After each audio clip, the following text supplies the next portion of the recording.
Hey, welcome back to KMMA. I'm Andy O. And I'm Khalil Deal. And we're going to be bringing you our main card predictions and breakdowns for UFC Fight Night Atlanta coming up on Saturday. So to open things up, we have Alonzo Menifield against Umar Sy. Then we have Cody Brundage against Mansour Abdul-Malik, followed by Cody Garbrandt against Raoni Barcelos.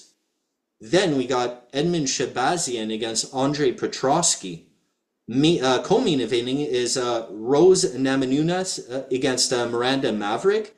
And main eventing is Kamaru Usman against Joaquin Buckley. So opening up here, Real Deal, who do you got between Atomic Alonzo and Umar Sy? All right, so for this one here, I gotta say that Alonzo Menifield is no longer amazing to me anymore. He used to be amazing. I used to really love watching this guy fight. And after watching his last three fights in particular, the knockout where he suffered a pretty brutal knockout from Carlos Ulberg, that was when I first started seeing Alonzo start to go on the downhill, on the decline, okay? And then after that, brutally knocked out again by Azamat Murzakanov, who we just saw last week as well. And then he only won a split decision against Julius Walker, who was making his UFC debut. And he barely beat that guy. And I watched that fight, and he was slow and methodical and trotting and very, very slow and gassing. And I was screaming at the screen, come on, Alonzo, throw something, do something, let's go, let's go. He's so slow now. He doesn't have that fire in him anymore. He doesn't have that crazy athleticism anymore. He doesn't have that boost that he used to have. And Umar Sy is the exact opposite of that. He's got that boost. He's got that athleticism. He's exciting to watch. He comes at you with a burst. He's fast. He's very strong and very skilled. And I got to go with Umar Sy in this one, man. Just the way he fights, man. You see him come out there bursting out of the gates. He fights very, very aggressively. Not to mention he's going to have a 4-inch height advantage over Alonzo Menifield, so he's going to be a lot taller than him. He's also going to be a bit bigger than him. He's going to have a reach advantage too, which is super significant. This is a 7-inch reach advantage for Umar Sy here. I love that for this guy. I can see him coming out here and destroying Alonzo Menifield. I think he knocks him out or subs him, man. And we've seen the relentless takedowns by Umar Sy.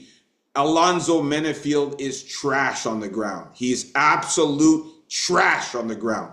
When you get this guy on the ground, he's like a fucking fish out of water. He doesn't know what to do. He can't get it back up. He tires out very fast. He's got all that muscle and that weight on him, so it takes forever for him to get up. And like I said, he's too trotty out there and too slow out there. Also, he's 37 fucking years old, man. I'm done with Alonzo Menifield. Give me Umar Sy by knockout or submission. I'm calling it now. The decline of Alonzo Menifield is happening before our eyes, man. We got to stop fucking giving this guy props. Yes, he's got the knockout power, that one-punch power, but is he going to get it? He couldn't even get it on fucking Julius Walker, man. Give me Umar Sy. Yeah, believe it or not, I'm leaning towards Menifield in this one. Of course, you're totally against me this week. I know he's a huge dog, but some dogs are going to be barking about now. And Menifield, man, being the solid vet here with just the way better competition, and the fact that look, Umar Sy is first and foremost he's a grappler. So what I predict in this fight to happen is pretty much do what you said when it comes to the grappling early. But Alonzo Menifield, man, at least in the early parts of the fight, he can get up when he gets taken down. He does it by pure power as he throws those shots. What makes me a little more on the Menifield side as compared to than I would be against others here in terms of newcomers is the knockout you were talking about that he suffered against. He got caught with a counter by that guy. And I don't see Mansour Abdul-Malik countering Alonso Menifield like that. Because, as I said, he's a grappler first, and yeah, he has great ground and pound, but I think he's also going to get tired. I think Alonso Menifield is a vet. He's going to know. Get tired. Alonso Menifield is the king of getting tired. They'll both get tired later in the fight, but we saw what that fight turned into. His last fight there, it was like a drunken barroom brawl where they were both like swinging with everything they had. I thought Julius Walker won that fight, to be honest with you. I thought he got robbed in that fight. And Menifield still hit with power late into the fight. I just see if it goes late into the fight, it gets to that point where Umar Sy is just too tired to get any more takedowns, and Alonso Menifield survives earlier in the fight. That it's going to be Alonso Menifield coming on top because of the veteran savvy and presence. So going out on a limb here, give me Alonso Menifield by knockout or decision.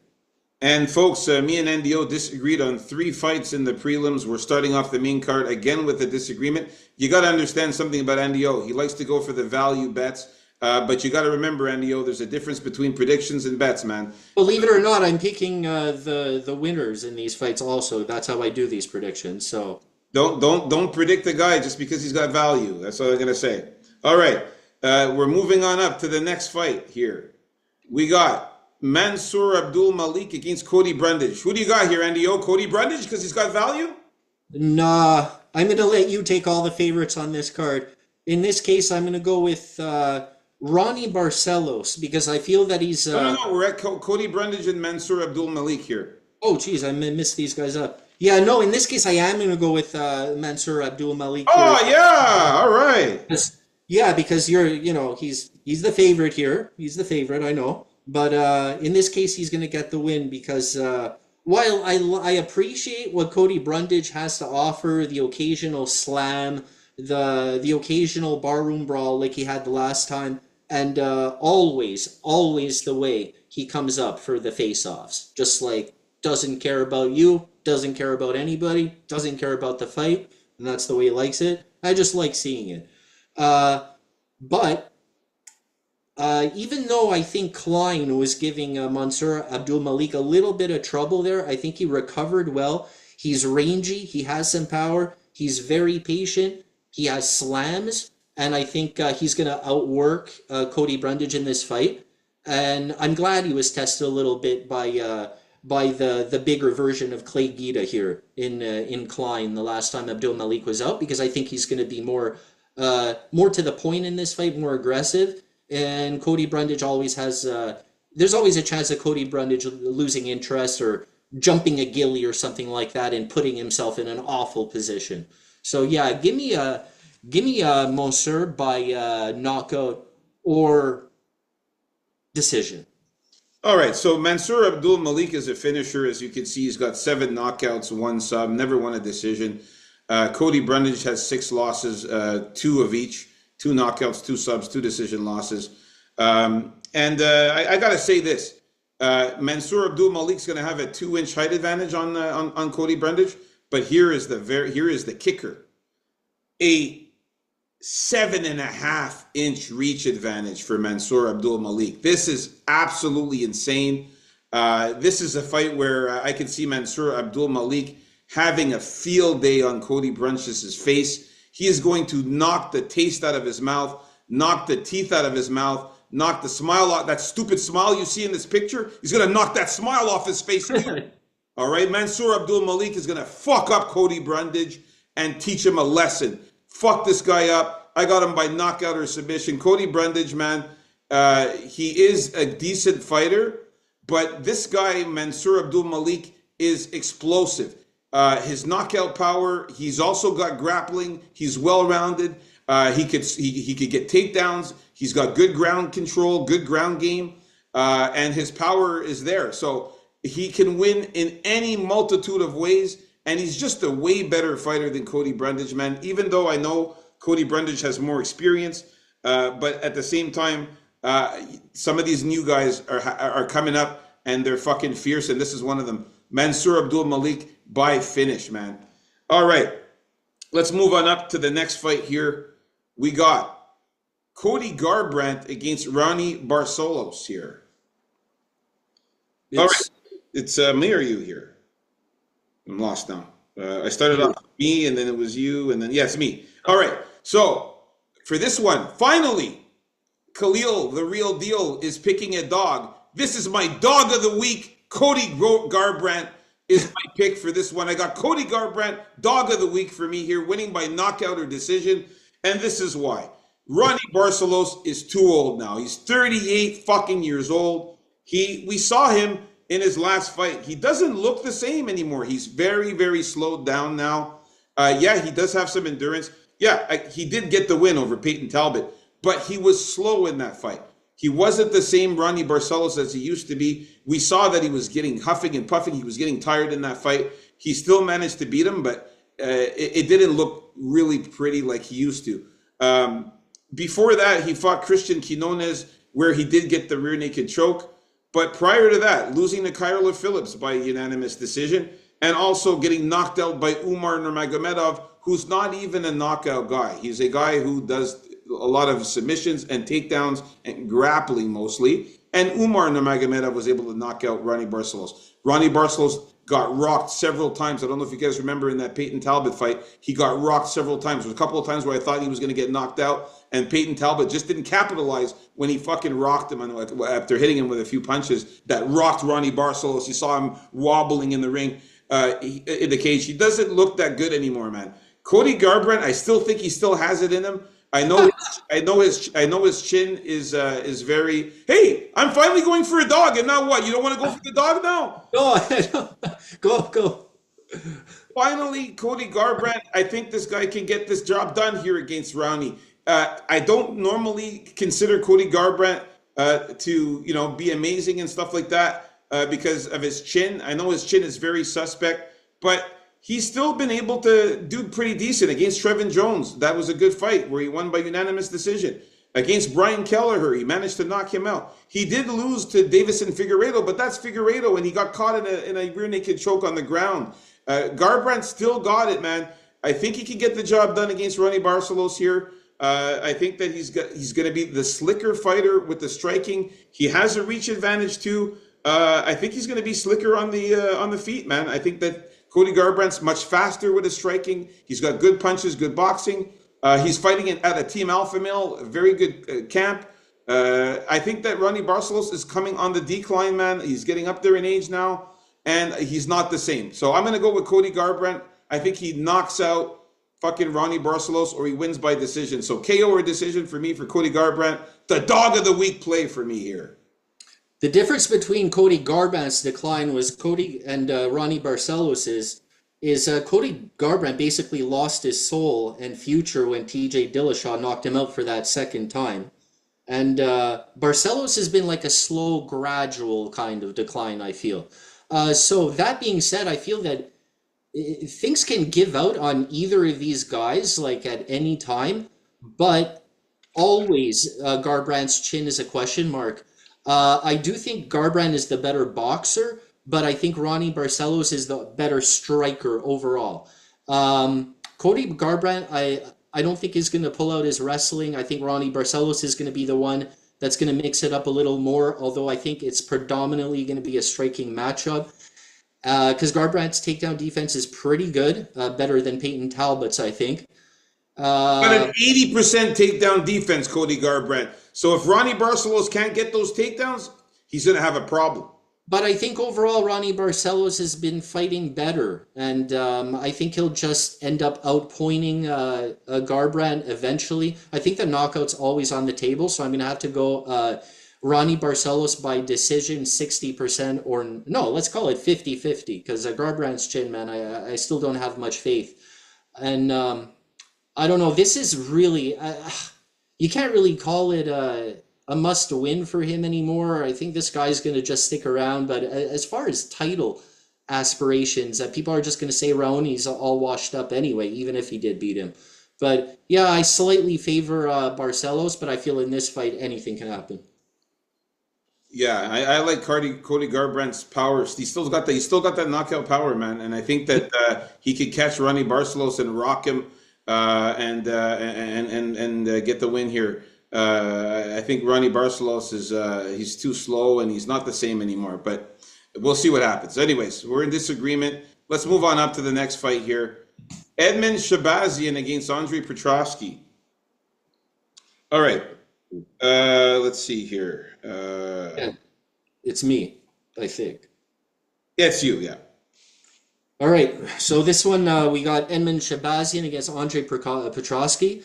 I'm so interested to hear who you got here, man. In the betting, it's very clear what to do in the betting. It's going to be Edmund Shabazian early against later for Andre Petroski. So it's a matter of what's going to happen in this first round. Edmund Shabazian never lost a fight in the first round, and he has plenty of first round finishes, though. I believe Edmund Shabazian's takedown defense will hold up long enough with those knees he can give, which he uses to hurt the guy too, not only in blocking takedowns. I just feel that his striking is just on another level, and he should be able to knock Andre Petroski's head off in the first round here. I was almost going to say within the first round and a half, but he really falls off a cliff, Edmund Shabazian, into that second round, sometimes even before. Petroski's, look, he has power too, but the striking is just not on Shabazian's level. And it's all a matter of Petroski surviving the first round and getting those takedowns. He's not really a submission hunter down there. He's more of a positional kind of keep you down kind of guy, which I fully expect to happen. If Petroski gets him down, I don't think Shabazian's getting up for the rest of the round unless Petroski wants him to. But I don't think it's going to take that long. I think Shabazian puts him out with a knockout blow before that. In the first round, I'm calling knockout Shabazian. Nice, man. Finally, we agree on something here. Yeah, me too. I got Edmund Shabazian here. Andre Petroski, though, is going to be a guy that I'm going to consider maybe on my dog list just because he's a big, strong guy. He's very, very built and he's very, very strong, and his grappling. So this is a really pure grappler versus striker here in this one. And Andre Petroski has very good takedowns and stuff like that, but I just don't think that Petroski is going to have the time to get the takedown that he wants on Shabazian. I think that's going to be too late when he tries to go and shoot there. He's going to get knocked out before that. Shabazian's knockout power is exceptional. His boxing is amazing. He's going to have a 2-inch reach advantage over Andre Petroski. He's also going to be 2 inches taller, and he's faster than Petroski. We've seen Petroski in there, very slow, very trotty and methodical. Shabazian has fast hands, but he's slow too. He has fast hands, exactly. He punches much more faster than Petroski. You've seen when Petroski, when he strikes, he takes those looping shots, those big right hooks and left hooks and overhand rights and lefts, and you could just see it coming with the way he punches. All Shabazian has to do is counter one of those and catch Petroski on the chin. Petroski, all of his losses have come by knockout. 3 losses, 3 knockouts. How many knockouts does Shabazian have? He's got 12 knockouts out of his 14 wins. I think the knockout is very live here. And not to mention, I got some MMA math for you guys here. MMA math shows that Andre Petroski beat Dylan Budka by unanimous decision. But guess what? Shabazian knocked out Dylan Budka. Some MMA math for you there. I got Shabazian by knockout. Not even anything else. Just a fucking knockout. He's going to knock out Andre Petroski and catch the chin. At some point, we've seen Andre Petroski get knocked out with that suspect chin. So give me Shabazian by knockout. All right, we're in agreement with this one finally. Let's move on up to the co-main event. If you guys haven't already, please like and subscribe. We got Thug Rose against Miranda Maverick here. Now, for this one here, you know me, I'm a big fan. If you guys have been watching the channel, I'm a big fan of Miranda Maverick. I've always liked Miranda Maverick. I think she's very, very good. I like her submission game. I like her takedowns. Her grappling is very good. I'm very, very, very, not sure about this one because of the fact that Thug Rose, we're not sure how Thug Rose is going to be sometimes. She comes out there and, if she's on point and she's there focused and ready to go, she wins like she did against Tracy Cortez, where she got the unanimous decision, fended off Tracy Cortez's takedowns, and Tracy Cortez is very good at grappling. Same thing with Amanda Ribas. She ended up beating her by unanimous decision. But then what happened? She kind of lost focus, fought against Erin Blanchfield, and Erin Blanchfield just took her down and just dominated her and won a unanimous decision. So I'm really, really, a little shook on this one, man, because I do like Miranda Maverick a lot here. It's a tough one to go with. I'm going to go with Thug Rose. I think that Thug Rose still has it in her to get the job done. She is going to be 2 inches taller. And Thug Rose does have very good takedown defense, and she's very good on the ground. She knows how to scramble down there. She's got submissions too. And she's very, very tricky too on the ground. And she's a feisty fucking fighter, man. She's very aggressive and shifty. You don't know what she's going to do sometimes. She moves around pretty quick. Miranda Maverick sometimes is really bad on the feet. Like, she's got no power in her hands, and her striking is to be desired. I think Thug Rose is the much better striker on the feet. She's got good kicks and good punches. I'm going to go with Thug Rose to be the better striker and defend off those takedowns from Maverick. But let me tell you, though, Maverick might be on my dog list too, though. But I'm going to go Thug Rose to win. I say she wins by decision. Yeah, I got to go with Rose here. I think if she stays on her horse and uses that footwork, she should be able to circle around and avoid Maverick's takedowns. Maverick is going to try and get her against the fence here to get those takedowns, because I don't think she's going to be able to take her down in the middle of the cage. She's too quick, Rose, and her takedown defense is too good for that, I think.